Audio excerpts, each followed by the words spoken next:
یہ مرد ماشاءاللہ بیٹھے ہوئے ہیں، ہمیں دو طرح کی عورتوں سے واسطہ پڑ سکتا ہے یا پڑتا ہے۔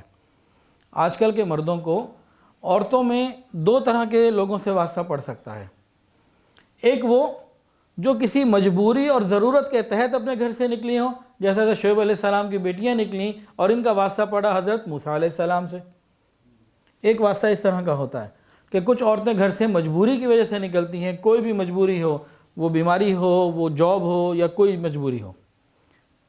اور کچھ عورتیں ہوتی ہیں جو لوگوں کا دل لبھانے کے لیے، گناہ کے لیے باہر نکلتی ہیں، جیسے زلیخا نے حضرت یوسف علیہ السلام سے گناہ کا مطالبہ کیا۔ مفسرین لکھتے ہیں کہ لوگوں کا دو طرح کی عورتوں سے عموماً واسطہ پڑتا ہے۔ دونوں طرح کی عورتوں میں ہمارے پاس واضح جو ہے نا وہ اشارے موجود ہیں، واضح راستے موجود ہیں۔ اگر ہمارا واسطہ ان عورتوں سے پڑے جو مجبوری میں، جاب میں، بیماری میں، کسی تکلیف اور مجبوری کی بنا پر اپنے گھر سے نکلی ہیں، تو ہمیں چاہیے حضرت موسیٰ علیہ السلام والا کردار ادا کریں، ان کی مدد کریں اور پیچھے ہٹ جائیں، اور کسی قسم کا کوئی غیر شرعی تعلق اور رابطہ اور کوئی بات نہ ہو۔ تو کیا ہوگا؟ اللہ وہ سب کچھ عطا فرمائیں گے جیسے موسیٰ علیہ السلام کو اللہ نے آگے آسانیاں عطا فرمائیں، اللہ اس نوجوان کو آسانیاں عطا فرمائے گا۔ یہ موسیٰ علیہ السلام والا کردار پیش کرے۔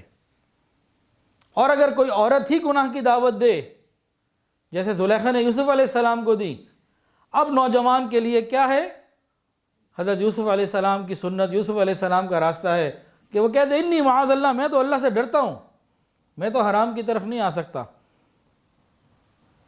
اور بچنے کی پوری کوشش کرے۔ تو کیا ہوگا؟ اللہ رب العزت نے جس طرح یوسف علیہ السلام کو عزتیں عطا فرمائیں، تخت و تاج عطا فرمایا، اللہ اسے عزتیں عطا فرما دے۔ کردار سے نعمتیں ملتی ہیں، کردار بنانے کی ضرورت ہے۔ یہ دنیا کا مال یہ کردار کی قیمت ادا نہیں کر سکتا۔ کردار اصل نعمت ہے، ہم کردار پیش کریں، اللہ دنیا کا مال قدموں میں ڈال دیں گے۔